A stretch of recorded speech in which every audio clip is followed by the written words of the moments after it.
सोनू मिश्रा, इन्होंने सवाल पूछा है,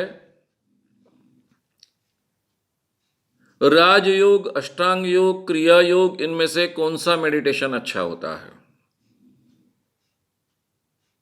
कौन सा मेडिटेशन उपयोग में लाना चाहिए?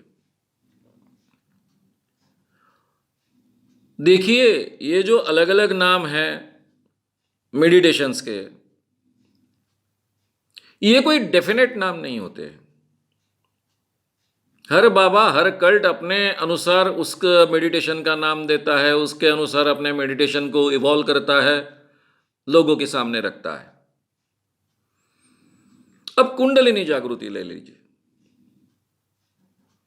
कुंडलिनी जागृति का वर्णन आपको हजार जगह, हजार तरीके से मिलेगा। बेसिकली पातंजल योगा से कुंडलिनी जागृति का संबंध जोड़ा जाता है। वो कुंडलिनी जागृति की जो भी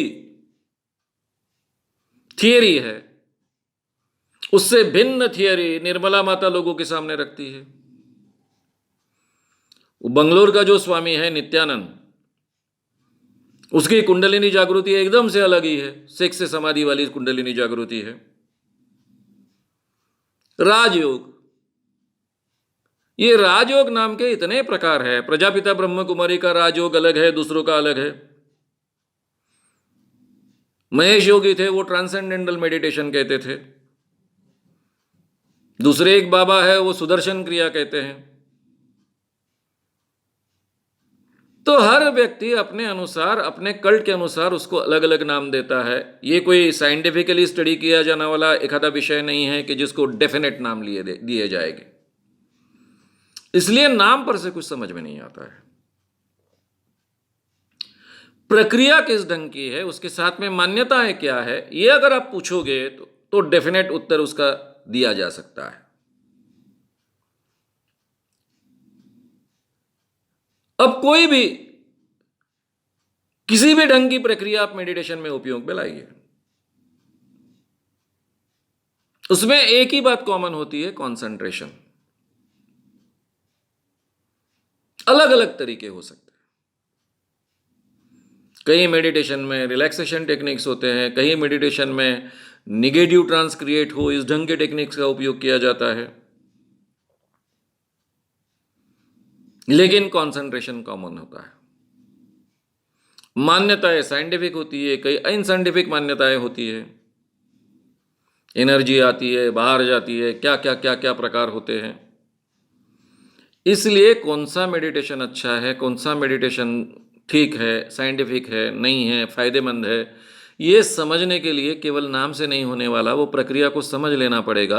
मुझे भी कौन सी प्रक्रिया ये इस नाम के नीचे उपयोग में लाते हैं, उसके आधार पर इस बात को कह सकेंगे। मैंने सम्मोहन इस विषय के वीडियोज अपलोड किए हैं, उसको आप बारीकी से सुनिए।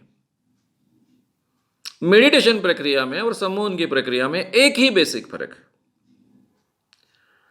कि मेडिटेशन में उस अवस्था में जाने के लिए भी ज्यादातर सजेशन का उपयोग नहीं करते हैं, और वहां पहुंचने के बाद, उस अवस्था में पहुंचने के बाद जो अल्फा रिदम की अवस्था होती है, उस अवस्था में पहुंचने के बाद भी सजेशन नहीं दिए जाते। बस इतना ही फर्क है। अलग अलग प्रक्रियाएं हो सकती है। डांस के थ्रू मेडिटेशन हो सकता है, संगीत के थ्रू मेडिटेशन हो सकता है, यानी संगीत और मेडिटेशन जोड़ देते हैं एक दूसरे के साथ में। और बहुत शांत वातावरण जहां बिल्कुल शब्दों का प्रयोग नहीं, वो भी मेडिटेशन हो सकता है। मेडिटेशन के कई प्रकार हो सकते हैं, इसलिए उस प्रक्रिया के बारीकी के बारे में अगर आप बताओगे तो यह कहां तक सही है, इसके अच्छे फायदे होने वाले हैं, नुकसान होने वाला है, कहां तक फायदे मिल सकते हैं, इसके बारे में अपन डेफिनेटली बात कर सके। उसके पीछे की थियरी क्या है। जैसा कि कुंडलिनी जागृति में अलग अलग नाड़ियां मानी गई है, उसमें एक सुषुम्ना नाम की नाड़ी मानी गई है, जिसमें से वीर्य ऊपर चढ़ता है। उसमें एक सप्त चक्र भी है, दश चक्र भी है, वहां तक वीर्य चढ़ता है। अब हमारे शरीर में ऐसे कोई भी नाड़ी नहीं होती है कि जिसके जरिए वीर्य ऊपर चढ़ता है। उन दिनों में शायद शारीरिक इतनी जानकारी नहीं थी। तो इस ढंग की कई अनसाइंटिफिक बातें आपको मेडिटेशन, जो परंपरागत तरीके से आपके सामने मेडिटेशन रखते हैं, उन लोगों के मेडिटेशन रखने की थियरी में ऐसी अनसाइंटिफिक गलतियां आपको, यानी अनसाइंटिफिक चीजें आपको मिलेगी जो गलत है। इसलिए आपको कोई भी मेडिटेशन शुद्ध कर लेना पड़ता है, उसमें के अंधविश्वास दूर कर कर उसकी समझ अपने आप की बढ़ानी पड़ती है और उसका उपयोग करना पड़ता है। जब मैं मेडिटेशन इस प्रकार पर एक सीरीज करूंगा,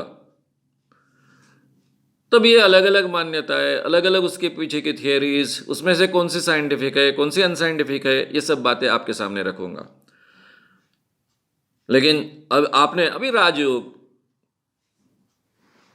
राजयोग नाम का कोई एक प्रकार का मेडिटेशन नहीं है ना। राजयोगी, मैंने कितने बाबा के बारे में सुना, उनके मेडिटेशंस मुझे मालूम है, बहुत भिन्न भिन्न है। वो भी उसको राजयोगी कहते थे, और प्रजापिता वाले भी राजयोग कहते हैं। भिन्न है, मान्यता भिन्न है, थियरीज भिन्न है, ऐसा है। और कई ऐसे शब्द हो गए जो मैंने सुने भी नहीं, उसके बाहर के हो। लेकिन कोई भी मेडिटेशन के फायदे मिलते हैं। अंधविश्वास को अगर दूर रख सके तो बहुत सुंदर फायदे हम प्राप्त कर सकते हैं, इतना मैं डेफिनेटली कहूंगा। अगर आपको ये वीडियो पसंद आया हो तो उसे ज़रूर लाइक करें, लोगों में ये अवेयरनेस फैलाने में हमारी मदद करें। वीडियो को ज़रूर शेयर भी करें। तो हमारे YouTube चैनल श्याम मानव को विज़िट करें। ऐसे सारे वीडियोस का आनंद लेने के लिए हमारे चैनल को सब्सक्राइब करें। उसके लिए सब्सक्राइब बटन दबाएं। नए वीडियोस का नोटिफिकेशन पाने के लिए बेल आइकन दबाएं।